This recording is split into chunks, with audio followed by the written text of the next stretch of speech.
Welcome back to जेकर academy. हम पढ़ रहे थे बच्चों कश्मीरी से पाठ। तो भाग 2 के अंदर आप सभी का स्वागत है। ಮಕ್ಕಳೇ ನಾವು ಕಶ್ಮೀರಿ से ಪಾಠದ ಪಾರ್ಟ್ 1 ಅನ್ನು ನೋಡಿದೀವಿ। ಪಾರ್ಟ್ 2 ಗೆ ನಿಮಗೆಲ್ಲರಿಗೂ ಸ್ವಾಗತವನ್ನ ಬಯಸ್ತಾ ಮುಂದಿನ ಭಾಗವನ್ನ ನಾವು ಚರ್ಚೆಯನ್ನ ಮಾಡೋಣ। आप सभी हम पढ़ रहे थे कश्मीरी से पाठ को एक बार रिवीजन कर लेते हैं। पाठ के आशय को हमने समझा है, लेखक परिचय को हमने जाना है और इसी प्रकार से उनके प्रसिद्ध रचनाओं को हमने जाना है, नए शब्दार्थों को हमने पार्ट 1 के अंदर जाना है। और लेखक शाम के समय चीजें खरीदने गए थे और वहां पर उनको सेब नजर आते हैं। प्रोटीन और विटामिन के बारे में शिक्षित समाज में अधिक विचार किया जाने लगा है। गाजर के बारे में, टोमेटो के बारे में हमने अधिक जानकारी प्राप्त की है। और सेब और आम की तुलना हमने की है। सेब के अंदर बहुत सारे गुण होते हैं, रोज एक सेब खाएंगे तो हमें डॉक्टर की आवश्यकता नहीं होती। यहां तक हमने पार्ट 1 के पढ़ा है। तो चलिए आगे बढ़ते हैं। हमने दुकानदार से मोल भाव किया और आध सेर सेब मांगे। ठीक है, लेखक को है ना, इसके बारे में मन ही मन सोचने लगे थे। लेखक अब कहां पर आ रहे हैं? लेखक प्रेमचंद जी वह सेबों को देख रहे हैं और दुकानदार के पास आते हैं। पहले उन्होंने प्रोटीन और विटामिन के बारे में सोचा था, ठीक है। अब आकर दुकानदार से मोल भाव क्या कर रहे हैं? मोल भाव यहाँ पर देखिए, दुकानदार से बातें। मोल भाव ಅಂದ್ರೆ ಏನು ಅಂದ್ರೆ ಅಂಗಡಿಯವರಿಗೆ ಕೇಳ್ತಾ ಇದ್ದಾರೆ, ವ್ಯವಹಾರವನ್ನ ಮಾಡ್ತಾ ಇದ್ದಾರೆ। ठीक है, कितने किलो है, कैसा किलो है ना, या फिर कितने सेर हैं, कैसे डजन है, ವ್ಯವಹಾರವನ್ನ ಮಾಡ್ತಾ ಇದ್ದಾರೆ। ಅದಕ್ಕೆ ನಾವೇನಂತ ಕರಿತೀವಿ? मोल भाव कहते हैं। तो दुकानदार से मोल भाव करके ಒಂದು फाइनल रेट ಗೆ ಬರ್ತಾರೆ। सो कितने सेर सेब चाहिए थे? आध सेर लेखक को सेब चाहिए थे। आध सेर यानी कि हम एक आधा किलो के अर्थ के अंदर ले सकते हैं, है ना। ठीक है, लेखक को कितने सेब चाहिए थे? आध सेर सेब चाहिए थे। तो लेखक यहाँ पर मोल भाव करके आध सेर सेब किससे मांगते हैं? दुकानदार से मांगते हैं। ठीक है, दुकानदार ने कहा, लेखक को देखते ही, क्योंकि जो दुकानदार होते हैं अपनी वस्तुओं को बेचने के लिए, लोगों को अपनी ओर आकर्षित करने के लिए अपने पास की जो चीजें हैं उनकी अच्छाई को बड़ाई करने लगते हैं। ಅಂಗಡಿಯವರು ಏನ್ ಮಾಡ್ತಾ ಇರ್ತಾರೆ? ತನ್ನ ಹತ್ರ ಇರುವಂತ ವಸ್ತು ಮಾರಾಟ ಆಗೋದಕ್ಕೆ ಅದರ ವಿಶೇಷತೆಯನ್ನು ಹೇಳ್ತಾ ಇರ್ತಾರೆ। इसी प्रकार से दुकानदार ने लेखक से कहा। ठीक है, दुकानदार लेखक से कह रहे हैं, क्या कह रहे हैं? बाबूजी बड़े मजेदार सेब आए हैं। खास कहां से आए हैं? खास कश्मीर के। कहां से आए हैं? कश्मीर के। देखिए यहीं से कश्मीरी सेब का पाठ का नाम लिया गया है। कहां से आए? खास करके कश्मीर से आए हैं। तो लेखक रहते थे उत्तर प्रदेश के अंदर, ठीक है, वहां के फलों के विक्रेता थे। वही बता रहे हैं कि कहां से आए? खास करके कश्मीर के सेब। क्योंकि अच्छे सेब कहां पर मिलते हैं? कश्मीर के अंदर मिलते हैं। वहां कश्मीर के अंदर क्या प्रसिद्ध है? सेब प्रसिद्ध है। तो खास हमने कहां से मंगवाया है? कश्मीर से मंगाया है। आप ले जाएं, खाकर आपकी तबीयत खुश हो जाएगी। ठीक है, दुकानदार लेखक को बता रहा है, खास करके कहां से आए? कश्मीर से आए हैं आप, इनको ले जाइए, खाकर आपको बहुत अच्छा लगेगा, तबीयत खुश हो जाएगी। इसका अर्थ है कि आपको बहुत मजा आएगा, है ना। ಏನಂತ ಹೇಳ್ತಾನೆ? ಬಾಬೂಜಿ, ಯಜಮಾನರೇ, ಸರಿನಾ, ಯಜಮಾನರೇ ಅನ್ನುವಂತ ಅರ್ಥದಲ್ಲಿ ತೆಗೆದುಕೊಳ್ಬಹುದು। ಯಜಮಾನರೇ, ಬಡೆ ಮಜೆದಾರ್ ಸೇಬ್, ಬಹಳಷ್ಟು ರುಚಿಕರವಾಗಿರುವಂತಹ ಸೇಬು ಹಣ್ಣುಗಳು ಬಂದಿದ್ದಾವೆ। ಎಲ್ಲಿಂದ? ವಿಶೇಷವಾಗಿ ಕಾಶ್ಮೀರದಿಂದ ಬಂದಿದ್ದಾವೆ। ನೀವು ತೆಗೆದುಕೊಂಡು ಹೋಗ್ರಿ, आपकी तबीयत खुश हो जाएगी, ನಿಮಗೆ ಬಹಳಷ್ಟು ಚೆನ್ನಾಗಿ ಅನಿಸ್ತವೆ, ಅವು ಬಹಳಷ್ಟು ಮಸ್ತ್ ಆಗಿದಾವೆ ಅಂತ ಹೇಳ್ತಾರೆ, ಸರಿನಾ। तो लेखक क्या करते हैं? मैंने रुमाल निकालकर उसे देते हुए कहा, चुन चुन कर रखना। तो देखिए लेखक यहीं पर क्या करते हैं? लेखक यहीं पर एक भूल करते हैं। लेखक क्या करते हैं? अपना रुमाल निकालकर दुकानदार को देते हैं। रुमाल ಅಂದ್ರೆ ಕರವಸ್ತ್ರ, ಹ್ಯಾಂಡ್ ಕರ್ಚಿಫ್ ಅಂತ ಕರಿತೀವಿ। ಸೊ ಇದರಲ್ಲಿ ನೀನ್ ಏನ್ ಮಾಡು? ಆರ್ಸಿ ಆರ್ಸಿ, ಚುನ್ ಚುನ್ ಕರ್ ರಕ್ನ, ಚೆನ್ನಾಗಿರುವಂತದ್ದನ್ನ ಚುನ್ ಚುನ್ ಕರ್ ಆರ್ಸಿ ಆರ್ಸಿ ನೋಡ್ರಿ। ಯಾಕಂದ್ರೆ ಬಹಳಷ್ಟು ಕಡೆ ಏನಾಗ್ತಾ ಇರ್ತವೆ? हत्तिदिर्तवे, है ना, थोड़े बहुत खराब सेब भी आते हैं। इसलिए लेखक क्या कहते हैं? ना ज्यादा परखते हैं ना ज्यादा देखते हैं, दुकानदार पर क्या करते हैं? विश्वास कर लेते हैं। और दुकानदार के हाथ में क्या दे रहे हैं? यस, अपना रुमाल दे रहे हैं, हैंड कर्चिप अನ್ನು ಕೊಡ್ತಾ ಇದ್ದಾರೆ। और कहते हैं कि ಚುನ್ ಚುನ್ ಕರ್ ರಕ್ನ, ಚೆನ್ನಾಗಿರುವಂತದ್ದನ್ನ ನೋಡಿ ನೀನೆ ಹಾಕಿ ಕೊಡು ಎನ್ನುವಂತ ಮಾತನ್ನ ಲೇಖಕರು ಯಾರಿಗೆ ಹೇಳ್ತಾರೆ? दुकानदार को कहते हैं। दुकानदार ने तराजू उठाई। क्या उठाई? तराजू। यहाँ पर देखिए तराजू ಅಂದ್ರೆ ತಕ್ಕಡಿ ಅಂತ ಕರಿತೀವಿ। यह पहले जमाने के अंदर ऐसे तराजू थे, अब तो डिजिटल आ चुके हैं। तराजू का अर्थ होता है तक्कड़ी कन्नड़ के अंदर, अपने यानी कि जो फलों को सब्जियों को तोलने के लिए साधन का उपयोग करते हैं उसी को हम क्या कहते हैं, तराजू कहते हैं। दुकानदार ने तराजू उठाई, अपने नौकर से बोला, ठीक है। देखिए उनके दुकान के अंदर एक बालक है ना, एक नौकर भी काम करता था। उससे कहते हैं, क्या कहते हैं, आध सेर कश्मीरी सेब निकाल ला, चुन कर लाना। देखिए क्या कहते हैं, आध सेर कश्मीरी सेब निकाल ला, कैसे लाना, चुन कर लाना। ಇಲ್ಲಿ ಅಂಗಡಿಯವನು ಹೇಳ್ತಾ ಇದ್ದಾನೆ ಯಾರಿಗೆ, ಅಲ್ಲಿ ಕೆಲಸ ಮಾಡ್ತಿರುವಂತ ಹುಡುಗನಿಗೆ, ಸರಿನಾ. ಇಲ್ಲಿ ಒಂದು ಹುಡುಗ, ಎಲ್ಲವೂ ಕೂಡ ಕಾಲ್ಪನಿಕವಾಗಿರುವಂತದ್ದು. ಇಲ್ಲಿ ಒಂದು ಹುಡುಗನಿಗೆ ಹೇಳ್ತಾನೆ, ತನ್ನ ಅಂಗಡಿಯಲ್ಲಿ ಕೆಲಸ ಮಾಡುವಂತ ಹುಡುಗನಿಗೆ ಹೇಳ್ತಾನೆ, ಏನಂತ ಹೇಳಿ, ಆದ್ ಸೇರ್ ಸೇಬ್ ನಿಕಾಲ್ಲ, ಅರ್ಧ ಸೇರ್ ಏನ್ ಮಾಡ್ಕೊಂಡ್ ಬಾ, ಸೇಬು ಹಣ್ಣನ್ನು ತೆಗೆದುಕೊಂಡು ಬಾ, ಚುನ್ ಕರ್ಲಾನ, ಆಯ್ದುಕೊಂಡು ತೆಗೆದುಕೊಂಡು ಬನ್ನಿ ಎನ್ನುವಂತ ಮಾತನ್ನ ತನ್ನ ಅಂಗಡಿಯಲ್ಲಿ ಕೆಲಸ ಮಾಡುವಂತನಿಗೆ ಹೇಳ್ತಾನೆ. ಏನಾ, ಲೌಂಡ ಚಾರ್ ಸೇಬ್ ಲಾಯ. ಇಲ್ಲಿ ಲೌಂಡ ಅಂದ್ರೆ ಇಲ್ಲಿ ಕೆಲಸ ಮಾಡುವಂತ ಬಾಲಕನಿಗೆ ಅಥವಾ ಯಂಗ್ ಏಜ್ ಹುಡುಗನಿಗೆ ಲೌಂಡ ಅಂತ ಕರಿತೀವಿ.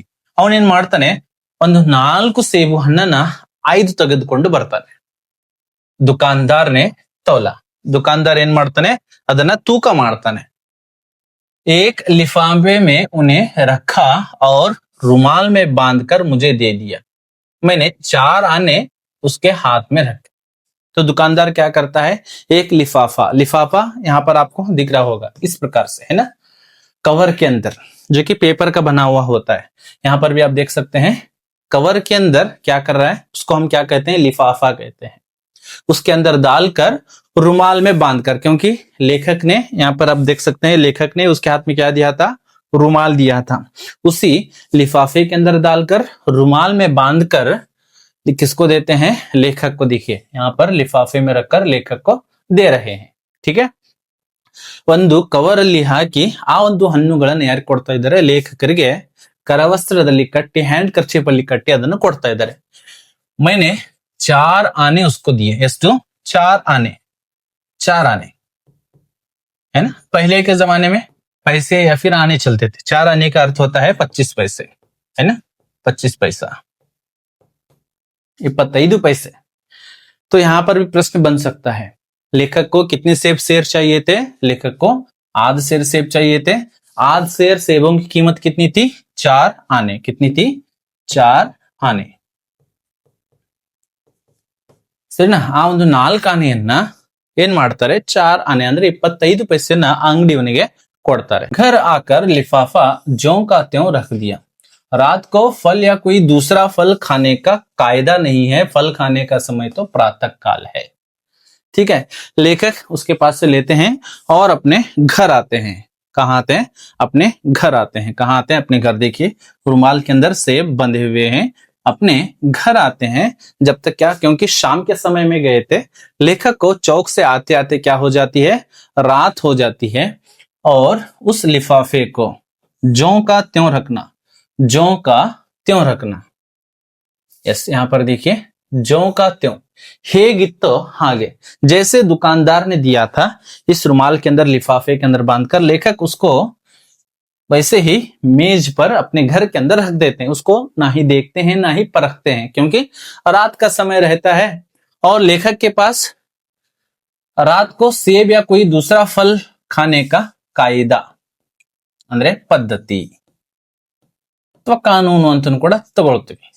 ರಾತ್ರಿ ಸಮಯದಲ್ಲಿ ಲೇಖಕರು ಯಾವುದೇ ತರನಾಗಿರ್ತಕ್ಕಂಥ लेखक की एक आदत रहती है, एक उनका नियम रहता है. क्या रहता है, रात के समय भी वह सेब या फिर कोई भी दूसरा फल नहीं खाते थे, या उन्होंने अपने जीवन के अंदर एक नियम को लागू किया था. ರಾತ್ರಿ ವೇಳೆಯಲ್ಲಿ ಅವ್ರು ಯಾವುದೇ ತರನಾಗಿರ್ತಕ್ಕಂಥ ಹಣ್ಣಾಗಿರ್ಲಿ ಅಥವಾ ಸೇಬು ಹಣ್ಣಾಗಿರ್ಲಿ ತಿಂತಾ ಇರ್ಲಿಲ್ಲ. ಅದು ಅವರು ಮಾಡಿಕೊಂಡಿರುವಂತ ಒಂದು ಪದ್ಧತಿಯಾಗಿತ್ತು. और आगे बताते हैं, फल खाने का समय तो प्रातः काल होता है. यस, कौन सा समय होता है, सबसे बेस्ट. डॉक्टर भी हमें बताते हैं कि सुबह सुबह प्रातः काल, प्रातः काल यानी कि यहाँ पर देखिए जब सूर्योदय होता है, यानी कि सुबह सवेरे के समय में, ಮುಂಜಾನೆ ಬೆಳಿಗ್ಗೆ ಸೂರ್ಯೋದಯದ ಸಮಯ. ಪ್ರಾತಃ ಕಾಲ ಅಂದ್ರೆ ಇಲ್ಲಿ ಸೂರ್ಯೋದಯದ ಸಮಯ. फल खाने का समय प्रातः काल होता है, यानी कि जब सुबह सवेरे होती है, जब सूर्योदय होता है, तभी हम फल खाएंगे तो अधिक लाभ हमारे शरीर को मिलेगा। तो इस प्रकार लेखक की आदत रहती है, तो रात को लाकर जो कहते हो अपने कमरे के अंदर, अपने घर के अंदर रख देते हैं। फिर दूसरे दिन सुबह, आज सुबह मुंह हाथ धोकर जो नाश्ता करने के लिए एक सेब निकाला। तो लेखक क्या करते हैं, रात के समय लाकर अपने घर के अंदर रखते हैं और सुबह हाथ मुंह धोकर नाश्ते का समय होता है, ನಾಷ್ಟಾ ಮಾಡುವಂತ ಟಿಫಿನ್ ಮಾಡುವಂತ ಸಮಯಕ್ಕೆ ಕೈಕಾಲು ಮುಖವನ್ನು ತೆಗೆದುಕೊಂಡು ಫ್ರೆಶ್ ಅಪ್ ಆಗಿ ನಾಷ್ಟಕ್ಕೆ ಮಾಡುವಾಗ ಕುಳಿತುಕೊಳ್ತಾರೆ. ಏನನ್ನು ತಿನ್ಲಿಕ್ಕೆ? ಸೇಬು ಹಣ್ಣನ್ನು ತಿನ್ಲಿಕ್ಕೆ. ಏಕ್ ಸೇಬ್ ನಿಕಾಲ, ಒಂದು ಸೇಬು ಹಣ್ಣನ್ನು ಏನ್ ಮಾಡ್ತಾರೆ, ಲಿಫಾಫಾದೊಳಗಿಂದ ಏನ್ ಮಾಡ್ತಾರೆ, ಅವರು ತೆಗೆದುಕೊಳ್ತಾರೆ ಟಿಫನ್ ಮಾಡೋಣ ಅಂತ ಹೇಳಿ. ತೋ ಸಡಾ ಹುವಾ ಥಾ, ಕೈಸಾ ಥಾ? ಸಡಾ ಹುವಾ ಥಾ, ಕೊಳೆತು ಹೋಗಿತ್ತು. ನೋಡಿರ್ಲಿ ಯಾವ ತರ ಆಗಿತ್ತು, ಈ ತರ ಸಡಾ ಹುವಾ ಥಾ. यहाँ पर लेखक आश्चर्य हो रहे हैं. सड़ा हुआ था, 1 रुपए के आकार का छिलका गल गया था. देखिए 1 रुपए के आकार का, 1 रुपए कितना होता है, क्वाइन. ಇಷ್ಟು ಏನಾಗಿತ್ತು, ಸೇಬು ಹಣ್ಣು ಕೆಟ್ಟ ಹೋಗಿತ್ತು. 1 ರೂಪಾಯಿ ಆಕಾರದಷ್ಟು ಸೇಬು ಹಣ್ಣು ಗಲ್ನ ಏನಕ್ಕೆ ಖರಾಬ್ ಹೋ ಚುಕಾ ಥಾ, ಖಾನೆ ಯೋಗ್ಯ ನಹಿ ಥಾ, ಕೆಟ್ಟ ಹೋಗಿತ್ತು, ಕೊಳೆತು ಹೋಗಿತ್ತು. 1 ರೂಪಾಯಿ ಆಕಾರದಷ್ಟು ಅದೇನಾಗಿತ್ತು, ಕೊಳೆತು ಹೋಗಿತ್ತು. समझा रात को दुकानदार ने देखा न होगा. लेखक समझते हैं कि 4 सेब मैंने लाए हैं, शायद शाम के समय के अंदर मैं चौक गया था, शायद दुकानदार ने भी नहीं देखा होगा, इसलिए पहला सेब शायद खराब हो चुका होगा. लेखक यह सोचते हैं और ಏನ್ ಯೋಚನೆ ಮಾಡ್ತಾರೆ ಅಂದ್ರೆ, ನಾನು ಸಾಯಂಕಾಲ ಸಮಯದಲ್ಲಿ ಹೋಗಿದ್ದೆ, ಕತ್ತಲೆ ಆಗ್ತಾ ಇತ್ತು, ಹಾಗಾಗಿ ಅವನು ನೋಡದೇ ಇರಬಹುದು, ಬೈ ಮಿಸ್ ಆಗಿ ಅವನು ಕೆಟ್ಟದಾಗಿರುವಂತ ಒಂದು ಸೇಬು ಹಣ್ಣು ಬಂದಿರಬಹುದು ಅಂತ ಹೇಳಿ ಲೇಖಕರಿಗೆ ಅನಿಸ್ತದೆ. तो बच्चों पहला सेब कैसा था, पहला सेब सड़ा हुआ था. कैसा सड़ा हुआ था, यहाँ पर देखिए 1 रुपए के आकार का छिलका गल गया था, है ना, 1 ರೂಪಾಯಿ ಆಕಾರದಷ್ಟು ಕಳತ್ ಹೋಗಿತ್ತು. आगे बढ़ते हैं, दूसरा निकाला. ಎರಡನೇ ಸೇಬು ಹಣ್ಣನ್ನ ಲೇಖಕರು ತೆಗಿತಾರೆ. मगर यह आधा सड़ा हुआ था. देखिए दूसरा सेब भी कैसा हो गया था, आधा से अधिक, आधा सड़ा हुआ था, ಅರ್ಧಕ್ಕಿಂತ ಹೆಚ್ಚಿಗೆ ಏನಾಗಿತ್ತು, ಅದು ಕೆಟ್ಟ ಹೋಗಿತ್ತು. अब संदेह हुआ, इवाग लेखकರಿಗೆ ಏನಾಗ್ತಾ ಇದೆ, संदेह. अब उन्हें डाउट आने लगा है, कहीं दुकानदार ने मुझे धोखा तो नहीं दिया. देखिए दुकानदार ने मुझे धोखा तो नहीं दिया है. अब लेखक को संदेह होने लगा. क्यों संदेह होने लगा, पहला सेब भी खराब निकला है, दूसरा सेब भी आधा सड़ा हुआ है. इस कारण से लेखक को अब संदेह होने लगा है, डाउट होने लगा है, कहीं दुकानदार ने मुझे धोखा तो नहीं दिया है. ಇವಾಗ ಲೇಖಕರಿಗೆ ಸಂಶಯ ಆಗ್ತದೆ, ಎಲ್ಲಿ ಅಂಗಡಿಯನ್ನು ನನಗೆ ಮೋಸ ಮಾಡಿದಾನೇನೋ ಎನ್ನುವಂತ ಸಂಶಯ ಈಗ ಅವರಿಗೆ ಬರ್ಲಿಕ್ಕೆ ಪ್ರಾರಂಭ ಆಗ್ತದೆ. चलिए आगे बढ़ते हैं, आगे देखते हैं. तीसरा सेब निकाला. कुल कितने थे, 4 सेब थे, 2 तो खराब निकले हैं. अब तीसरा सेब निकाला. यह सड़ा तो न था, मगर एक तरफ दबकर बिल्कुल पिचक गया था. देखिए सड़ा तो नहीं था, तीसरा सेब सड़ा तो नहीं था, लेकिन एक तरफ दबकर बिल्कुल पिचक गया था. पिचकना ಅಂದ್ರೆ ಜಡ್ಜ್ ಹೋಗಿತ್ತು, ಸ್ವಲ್ಪ ಹೀಗೆ ಮಾಡಿದ್ರೆ ಸಾಲ್ಕು, ಸಂಪೂರ್ಣವಾಗಿ ಅದು ಜಡ್ಜ್ ಹೋಗಿತ್ತು. ಸರಿನಾ, बिल्कुल पिचक गया था. अगर एक तरफ दबाएंगे तो बिल्कुल क्या हो चुका था, जिससे कि हम बहुत ही ज्यादा खराब होता है तो फल क्या होता है, पिचक जाता है. इस तरह से तीसरा सेब था. देखिए अगला सेब कैसा था, चौथा देखा. लेखक क्या करते हैं, चौथा सेब देखते हैं, चौथा सेब देखते हैं. यूं तो बेदाग था. चौथा सेब देखते हैं तो बेदाग था, ಯಾವುದೇ ತರನಾಗಿರ್ತಕ್ಕಂಥ ಕೊಳತಿರ್ಲಿಲ್ಲ, ಏನೂ ಇಲ್ಲ ಅದು. ठीक है, यूं तो बेदाग था, मगर उसमें काला सुराख था, जैसे अक्सर बेरों में होता है. ಎಲ್ಲಿಯೂ ಕಟ್ಟಿರಲಿಲ್ಲ, ಆದ್ರೆ ಏನಿತ್ತು, यहाँ पर आप देख सकते हैं, यूं तो बेदाग था, लेकिन उसके अंदर एक ಕಾಲಾ ಸುರಾಕ್ था. ಇಷ್ಟೇ ಚಿಕ್ಕದಾಗಿರುವಂತ ಹುಳ ಬೀಳ್ತಾವಲ್ಲ ಹಣ್ಣಿನಲ್ಲಿ, ಒಂದು ಸಣ್ಣ ರೌಂಡ್ ಆಗಿರುವಂತ ರಂಧ್ರ ಇತ್ತು, ಜैसे अक्सर ಬೇರೋ में होता है. ಬಾರಿ ಹಣ್ಣಿನಲ್ಲಿ ಇರ್ತವೆ, ಬೋರಿ ಹಣ್ಣಿನಲ್ಲಿ ಇರ್ತಾವೆಲ್ಲ, ಆ ಟೈಪ್ ಇಲ್ಲಿನೂ ಕೂಡ ಹುಳ ಬಿದ್ದಿರುವಂತ ಒಂದು ಚಿಕ್ಕದಾಗಿರುವಂತ ರಂಧ್ರ ಇತ್ತು. काटा तो भीतर वैसे ही धब्बे. लेखक क्या करते हैं, उसको काटते हैं तो भीतर यहाँ पर धब्बे, धब्बे ಅಂದ್ರೆ ಕಲೆಗಳು. ಇಲ್ಲಿ ನಿಮಗೆ ತೋರಿಸಿ ನೋಡಿ ನಾನು, यस, काटा, तो इसके अंदर क्या है, धब्बे है, जैसे अक्सर ಬೇರೋ में होते हैं. ಬೋರೆ ಹಣ್ಣಿನಲ್ಲಿರ್ತಕ್ಕಂತಹ ಕಲೆಗಳು ಇಲ್ಲಿ ಎಲ್ಲಿ ಕಾಣ್ತಾ ಇದ್ದಾವೆ, ಇಂಥ ಒಂದು ಸೇಬು ಹಣ್ಣಿನಲ್ಲಿ ಕಾಣ್ತಾ ಇದ್ದಾವೆ. ಅಂದ್ರೆ ಇದನ್ನು ಕೂಡ ಏನಾಗಿತ್ತು, ಎಸ್, ಕೆಟ್ಟು ಹೋಗಿತ್ತು. जैसे बेरों में होते हैं. एक सेब भी खाने लायक नहीं था. देखिए चारों के चारों सेब क्या हो चुके हैं, अब खराब हो चुके हैं, सड़े हुए हैं. ठीक है बच्चों, समझ में आया? यह थी कश्मीरी सेबों के बारे में. ठीक है, अब हम चारों सेबों के बारे में जानेंगे. पहला सेब क्या था, 1 रुपए के आकार का छिलका गल गया था. दूसरा सेब आधा सड़ा हुआ था. तीसरा सेब एक तरफ दबकर बिल्कुल पिचक गया था. और चौथे सेब के अंदर एक काला सुराख था. काटा तो वैसे ही दबे जैसे अक्सर ಬೇರೋं के अंदर होते हैं. तो यह कहानी थी 4 ಸೇಬों की. ठीक है, ಇದು 4 ಸೇಬು ಹಣ್ಣುಗಳು ಸಂಪೂರ್ಣವಾಗಿ ಕೆಟ್ಟು ಹೋಗಿತ್ತು, ಒಂದನ್ನು ಕೂಡ ತಿನ್ನಲಿಕ್ಕೆ ಯೋಗ್ಯ ಇರಲಿಲ್ಲ. देखिए लेखक आगे सोचते हैं, 4 आने पैसों को इतना गम न हुआ जितना समाज के इस चारित्रिक पतन का. लेखक को गम होता है, बहुत दुख होता है. किस बारे में, 4 आने पैसे देने का नहीं, बल्कि जो कि हमारे समाज के अंदर चारित्रिक पतन है, यानी कि जो धोखा देने की आदत बढ़ती जा रही है समाज के अंदर, इसके बारे में लेखक चिंतित होते हैं. ಲೇಖಕರಿಗೆ 4 ಆನೆ ದುಡ್ಡು ವೇಸ್ಟ್ ಆಗಿರುವಂತದ್ದು ಚಿಂತೆ ಆಗೋದಿಲ್ಲ. उनको चिंता नहीं होती, बल्कि किसकी चिंता होती है, चारित्रिक पतन की, जो कि समाज का चारित्रिक स्तर घटता जा रहा है, इसके बारे में वह अधिक चिंतित होते हैं.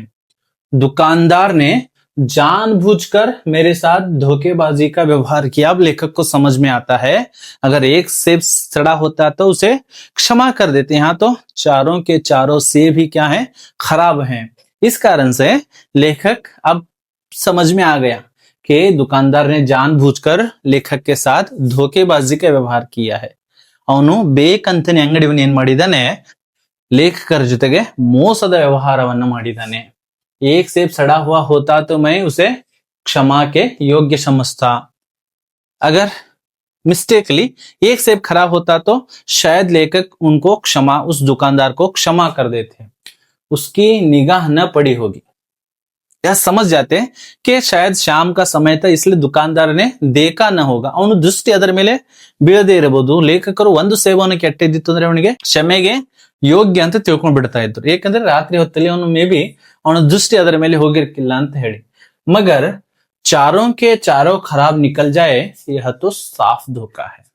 लेखक ने 4 सेब लेकर आए थे, चारों के चारों सेब खराब निकले, तो लेखक को अब समझ में आ रहा है कि यह तो ಸಾಫ್ ಧೋಖಾ ಹೈ, ಶುದ್ಧವಾಗಿರುವಂತ ಮೋಸವನ್ನ ಅವನು ನನ್ನ ಜೊತೆಗೆ ಮಾಡಿದಾನೆ ಅಂತ लेखकರಿಗೆ ಅನ್ನಿಸ್ತಾ ಇದೆ. आगे बताते हैं, मगर इस धोखे में मेरा भी सहयोग था.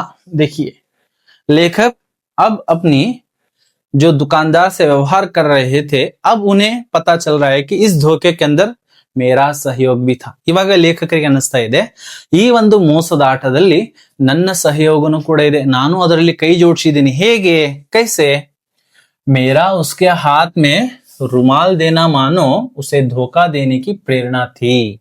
देखिए जैसे ही लेखक दुकानदार के हाथ में अपना रुमाल देते हैं, देखिए यहाँ पर भी, यहाँ पर लापरवाही बरतते हैं. और ಏನ್ ಮಾಡ್ತಾರೆ, ಯಾವಾಗ ಇವರು ಅಂಗಡಿಯವನ ಕೈಯಲ್ಲಿ ತನ್ನ ಕರವಸ್ತ್ರವನ್ನು ಕೊಡ್ತಾರೆ, ಅವನಿಗೆ ಹೇಳಿದಂಗ ಆಗತ್ತೆ, ಅದು ಪ್ರೇರಣೆ ಕೊಟ್ಟಂಗಾಗತ್ತೆ, ನೀನು ನನ್ನ ಜೊತೆಗೆ ಮೋಸ ಮಾಡು ಎನ್ನುವಂಥದ್ದು. ಲೇಖಕರು ಹೆಚ್ಚಿಗೆ ಅವನ ಮೇಲೆ ವಿಶ್ವಾಸವನ್ನ ಮಾಡಿ ಅವನಿಗೆ ಏನು ಕರ್ಚೀಫ್ ಅನ್ನ ಕೊಟ್ಟಿರ್ತಾರೆ, ಅಲ್ಲಿ ಅವನಿಗೆ ಮೋಸ ಮಾಡೋದಕ್ಕೆ ಏನ್ ಸಿಗತ್ತೆ, ಪ್ರೇರಣಾ ಮಿಲಿ ಥಿ. उसने भांप लिया, उसने भांप लेना, भांप लेना ಅಂದ್ರೆ पहले ही समझ जाना, ತಿಳ್ಕೊಂಡ್ ಬಿಡ್ತಾನೆ ಅಂಗಡಿಯವನು ಏನಂತ ಹೇಳಿ, ಇವರು ಪಕ್ಕ ಏನಾಗ್ತಾರೆ, ಬಕ್ರ ಆಗ್ತಾರೆ ಅಂತ ಹೇಳಿ. ಸರಿನಾ, ನಮ್ಮ ಈ ಕಡೆ ಹಾಗೆ ಹೇಳ್ತಾರೆ, यह महाशय अपनी आंखों से काम लेने वाले जीव नहीं हैं. उसे समझ में आता है, वह भांप लेता है कि यह जो महाशय हैं वे क्या कर नहीं कर रहे हैं, जागृत नहीं है, सचेत नहीं है, सजग नहीं है. क्यों, क्योंकि इन्होंने सहज विश्वास से रुमाल दुकानदार के हाथ में दिया था. तो दुकानदार समझ जाता है कि यह व्यक्ति अपनी आंखों से देख छानबीन कर वस्तुओं को खरीदते नहीं है, ನೋಡಿ ಪರೀಕ್ಷಿಸಿ ವಸ್ತುಗಳನ್ನು ಇವರು ಖರೀದಿ ಮಾಡೋದಿಲ್ಲ. ಅಂತ ಆ ಅಂಗಡಿಯವನಿಗೆ ಗೊತ್ತಾಗ್ತದೆ. और न इतने चौकस हैं कि घर से लौट आए, और इतने चौकस भी नहीं, इतने एक्टिव भी नहीं है कि मैंने धोखा दिया है तो वो आकर दूसरे सेबों को लेकर जाए. इतने एक्टिव भी नहीं है, इतने चौकस सजग, ಇಷ್ಟೊಂದು ಜಾಗೃತನೂ ಕೂಡ ಇಲ್ಲ. ತನ್ನ ಮನೆಯಿಂದ ಮತ್ತೆ ನಡೀತಾ ಬಂದು ಹಣ್ಣುಗಳನ್ನು ಕೆಟ್ಟದಕ್ಕೆ ಕೊಟ್ಟಿದ್ಯಾ, ತಗೊಳಪ್ಪ, ನನಗೆ ಬೇಡ, ಬೇರೆದ್ ಕೊಡು ಎನ್ನುವಂತ ವ್ಯವಹಾರ ಮಾಡುವಷ್ಟನ್ನು ಕೂಡ ಅವರು ಜಾಗೃತರಾಗಿಲ್ಲ ಎನ್ನುವಂಥದ್ದನ್ನ ಅಂಗಡಿಯವನಿಗೆ ಗೊತ್ತಾಗಿರುತ್ತೆ. आदमी बेईमानी तभी करता है जब उसे अवसर मिलता है. देखिए यह बहुत ही इंपॉर्टेंट है.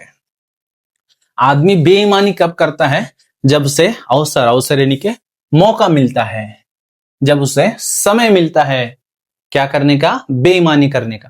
ಲೇಖಕರು ಮತ್ತೆ ಏನ್ ಹೇಳ್ತಾ ಇದ್ದಾರೆ ಅಂದ್ರೆ, ಮನುಷ್ಯ ಯಾವಾಗ ಮೋಸ ಮಾಡ್ತಾನೆ ಅಂದ್ರೆ, ಯಾವಾಗ ಅವನಿಗೆ ಅವಕಾಶಗಳು ಸಿಗ್ತವೆ ಮೋಸ ಮಾಡೋದು, ಅವಾಗ ಪಕ್ಕ ಏನ್ ಮಾಡಿರ್ತಾನೆ, ಮೋಸವನ್ನ ಮಾಡಿರ್ತಾನೆ. बेईमानी का अवसर देना, चाहे वह अपने ढीलेपन से हो या सहज विश्वास से, बेईमानी में सहयोग देना है.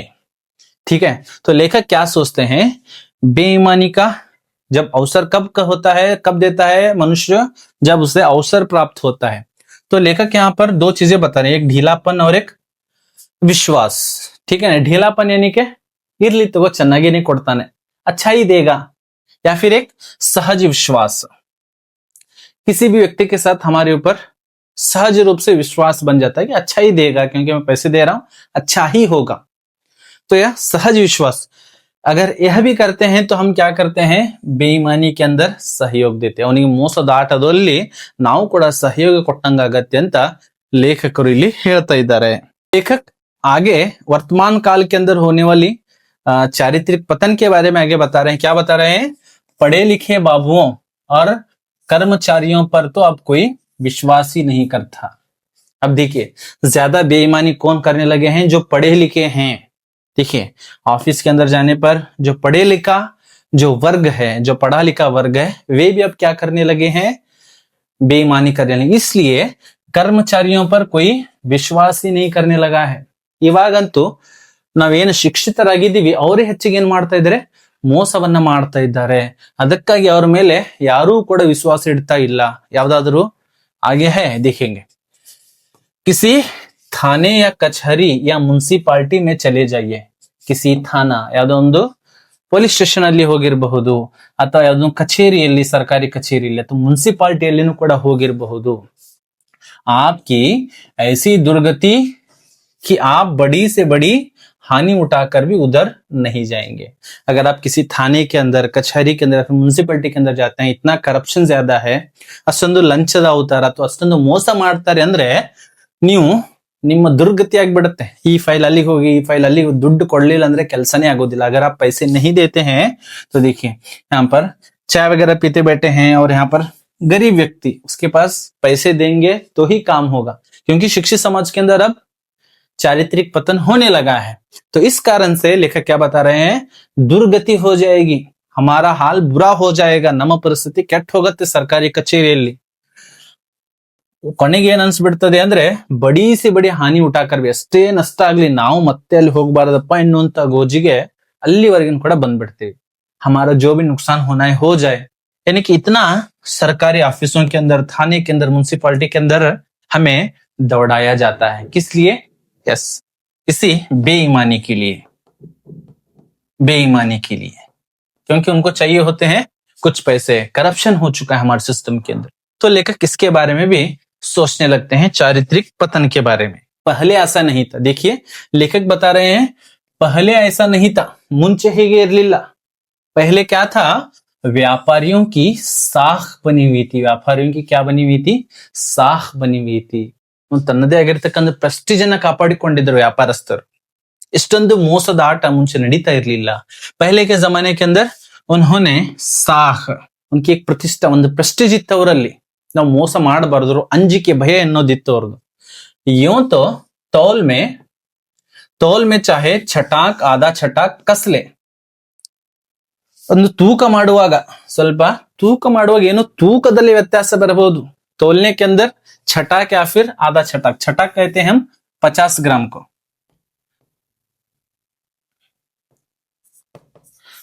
50 ಗ್ರಾಮ್ಸ್ಗೆ ನಾವೇನಂತ ಕರಿತೀವಿ, ಚಟಾಕ್ ಅಂತ ಕರಿತೀವಿ ಅಷ್ಟೇ. ತೂಕದಲ್ಲಿ ಸ್ವಲ್ಪ ಏನು ತಕ್ಕಡಿ ಹೊಡಿಬಹುದಿತ್ತು, ಅವರು ನಾವು ತೂಕ ಹೊಡೆಯೋದಂತ ಕರಿತೀವಲ್ಲ, ತೂಕದಲ್ಲಿ ಸ್ವಲ್ಪ ಹೆಚ್ಚು ಕಮ್ಮಿ ಮಾಡಬಹುದಿತ್ತು. ಆದ್ರೆ ದುಡ್ಡಿನ ವ್ಯವಹಾರದಲ್ಲಿ ಅವರು ಬಹಳಷ್ಟು ನೀಟಾಗಿ ಕ್ಲೀನ್ ಆಗಿದ್ರು. लेकिन आप उन्हें 5 की जगह भूले से 10 के नोट दे आते तो आपको घबराने की कोई जरूरत न थी, आपके पैसे सुरक्षित थे. तो ನೀವೇನಾದ್ರೂ भूले से आपने 5 की जगह 5 रुपए की जगह आप 10 रुपए भी किसी दुकानदार को दे आते थे तो आपको डरने की आवश्यकता नहीं थी, क्योंकि वापस जाने पर वो आपके पैसे ईमानदारी के साथ लौटाता था. कब? पहले जमाने के अंदर, क्योंकि उनकी एक प्रतिष्ठा बनी हुई थी और प्रेस्टीज इತ್ತು, उतना बेईमानी नहीं करते थे जितना कि अब के जमाने के अंदर चला है. ठीक है. ಅವ್ರು ಹೇಳ್ತಾರೆ ಲೇಖಕರು ಏನಂತ ಹೇಳಿ, ಮುಂಚೆ ಒಂದು ನಾವು ಮರೆತು 5ರ ಜಾಗದಲ್ಲಿ 10 ರೂಪಾಯಿ ನೋಟ್ ಕೊಟ್ಟು ಬಂದಿವಿ ಅಂದ್ರೆ ನಮಗೆ ಭಯ ಪಡುವಂತ ಅವಶ್ಯಕತೆ ಇರಲಿಲ್ಲ, ನಮ್ಮ ದುಡ್ಡು ಸುರಕ್ಷಿತವಾಗಿತ್ತು, ನಾವು ಅವ್ರ ಹತ್ರ ಹೋಗಿ ಮತ್ತೆ ತೆಗೆದುಕೊಳ್ಳಬಹುದಾಗಿತ್ತು ಎನ್ನುವಂಥದ್ದು. ಆದ್ರೆ ಇವಾಗಿಲ್ಲ. पहले जमाने के अंदर ऐसा था. तो लेखक को एक घटना की याद आती है. मुझे याद है, लेखकರು ಒಂದು ಘಟನೆಯನ್ನ ನೆನಪು ಮಾಡ್ಕೊಳ್ತಾರೆ. मैंने एक बार मुहर्रम के मेले में दुकानदार से 1 पैसे की रेवड़ियां ली थी. क्या ली थी? रेवड़ियां ली थी. पैसे की जगह अठन्नी दे आया था. जब लेखक छोटे थे तो तब मुहर्रम का जुलूस है ना, रिसेंटली मुहर्रम का जुलूस हो चुका है. मुहर्रम ಹಬ್ಬದಲ್ಲಿ जुलूस ಅಂದ್ರೆ ಮೆರವಣಿಗೆ ಅಥವಾ ಹಬ್ಬದಲ್ಲಿ और ಏನ್ ಮಾಡಿರ್ತಾರೆ, एक दुकानदार से देखिए यहाँ पर रेवड़ियां खरीदी थी. यह तो क्या होता है, रेवड़ी. ರೇವಡಿ ಅಂದ್ರೆ ಎಳ್ಳು ಹಾಗೂ ಬೆಲ್ಲದಿಂದ ತಯಾರಿಸಿರುವಂತಹ ಒಂದು ಸ್ವೀಟ್ ಅಂತ ಕರಿತೀವಿ. ಮುಂಚೆ ಇದು ಅಂಗಡಿಗಳಲ್ಲಿ ಲಭ್ಯ ಆಗ್ತಾ ಇತ್ತು, ಇವಾಗ ಅಂಗಡಿಗಳಲ್ಲಿ ಅಷ್ಟೊಂದು ಸಿಗ್ತಾ ಇಲ್ಲ. ಮನೆಯಲ್ಲಿ ಇದನ್ನ ಇನ್ನೂವರೆಗೂ ಮಾಡ್ತಾರೆ. ಪೌಷ್ಟಿಕವಾಗಿರುವಂತಹ ಒಂದು ಸಿಹಿ ಪದಾರ್ಥವಾಗಿತ್ತು, ಯಾಕಂದ್ರೆ ಎಳ್ಳು ಹಾಗೂ ಬೆಲ್ಲದಿಂದ ಮಾಡಿರುವಂತದ್ದು. इसको हम क्या कहते हैं, रेवड़ी कहते हैं. तो मुहर्रम के जुलूस के अंदर एक दुकानदार से लेखक, देखिए जब वो छोटे थे तो एक दुकानदार से रेवड़ियां खरीदी थी. कितने पैसे की? 1 पैसे की. कितने पैसे की? 1 पैसे की रेवड़ी खरीदी थी. और भूल कर, देखिए ये होता है 1 पैसा जो कि पहले जमाने के अंदर चलता था. भूल कर लेखक उसके हाथ में अठन्नी दे आए थे. कितनी दे आए थे? अठन्नी. 50 पैसे. 8 आने अंदरे 50 पैसे, 50 पैसे. ठीक है. अठन्नी देकर आए थे. लेखक मुहर्रम के जुलूस के अंदर जाते हैं, रेवड़ियां खरीदते हैं और भूले से 1 पैसे की जगह उसे अठन्नी देकर आती. किसे? दुकानदार को. घर आकर अपनी भूल मालूम हुई तो दुकानदार के पास दौड़ गया. जब लेखक घर आते हैं तब उन्हें पता चलता है कि मैंने दुकानदार को क्या किया है, भूले से 50 पैसे देकर आए, यानी कि 8 आने देकर आए हैं, 50 पैसे देकर आए हैं. तो फिर से दौड़कर कहाँ आते हैं? दुकान के पास ವಾಪಸ್ ಲೌಟ್ ಕರ್ ಆತೆ ಉಸ್ ದುಕಾನ್ದಾರ್ ಕೆ ಪಾಸ್ ಆತೆ ಹೈ. ಅವ್ರಿಗೆ ಮನೆಗೆ ಹೋದ ತಕ್ಷಣ ಗೊತ್ತಾಗತ್ತೆ ತನ್ನ ತಪ್ಪು. ನಾನು ಅಂಗಡಿವಿನ ಏನ್ ಮಾಡಿದೀನಿ, 1 ಪೈಸೆ ಕೊಡೋ ಜಾಗದಲ್ಲಿ ಎಷ್ಟು 8 ಆನೆ ಅಂದ್ರೆ 50 पैसेಗಳನ್ನ ಕೊಟ್ಟು ಬಂದಿದ್ದೀನಿ ಅಂತ ಹೇಳಿ. आशा नहीं थी कि वो अठन्नी लौट आएगा. लेखक को ऐसा लग रहा था कि शायद अगर मैं अब दुकानदार को जाकर पूछता हूं तो दुकानदार कह सकता है कि तुमने मुझे अठन्नी नहीं दी, सिर्फ पैसे दिए हैं, 1 पैसा दिया है.